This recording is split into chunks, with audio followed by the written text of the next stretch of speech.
Hi, my name is Chastity Hobby, and I'm the Environmental Programs Lead at Knoxville Utilities Board.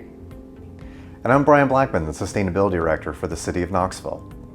In Chapter 3, you heard about the ways that local governments can support electrification through leading by example and electrifying their own fleets.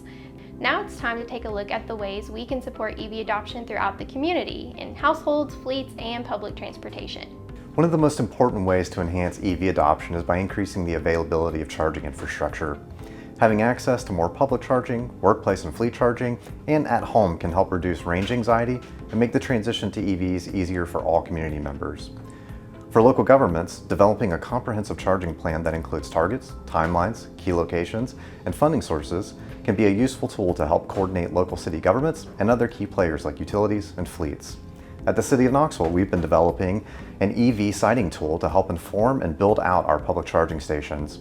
It's a great resource for us because it helps us consider a variety of factors like current infrastructure, population, proximity to destinations, environmental justice indicators, and funding sources.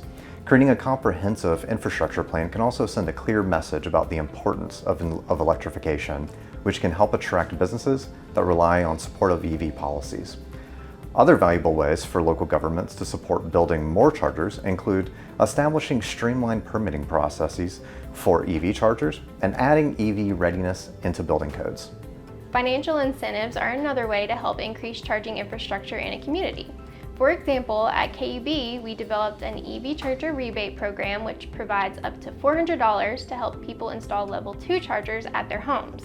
This way, we're able to help EV drivers have access to faster charging at home. When designing any kind of rebate program, it's important to take into account equity factors so that it is valuable and accessible to underserved communities, such as low-income communities, rural communities, and communities of color.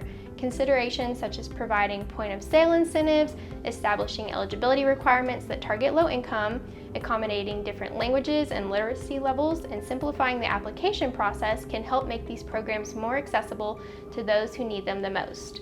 You can learn more about equitable program design in Chapter 6 of the video series.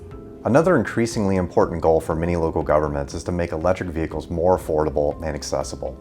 A common way to do this is to provide vehicle purchase incentives. Some examples include rebates and tax incentives, or group purchase programs where cities purchase vehicles in bulk so they can offer discounts. For example, Boulder, Colorado implemented the first group purchasing program in the US.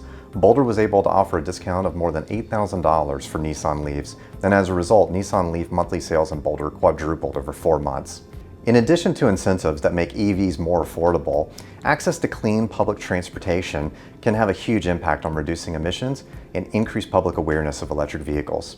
Electrifying trucks and buses and other medium and heavy-duty vehicles is especially important for improving air quality and public health in underserved communities, which are disproportionately impacted by emissions from these vehicles. Cities can establish zero-emission bus plans and targets to help with this. In Knoxville, for example, we've developed a plan to electrify all 71 of Knoxville area transit buses before 2030.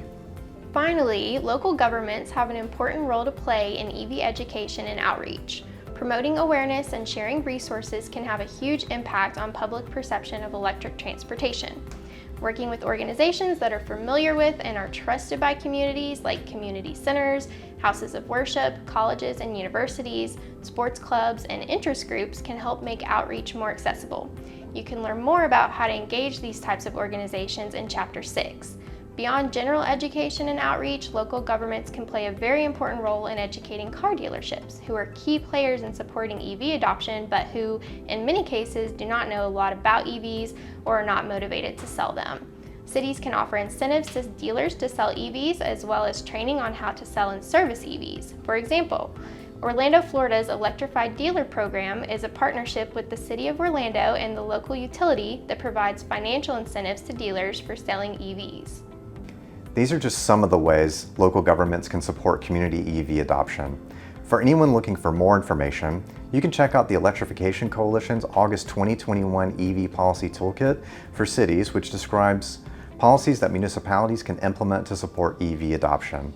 Another good resource is the Electric Vehicle Policy Impact Rubric released by CADMIS and the National Association of State Officials in March 2021, which provides an assessment tool that categorizes policies based on how effective they are at supporting EV adoption.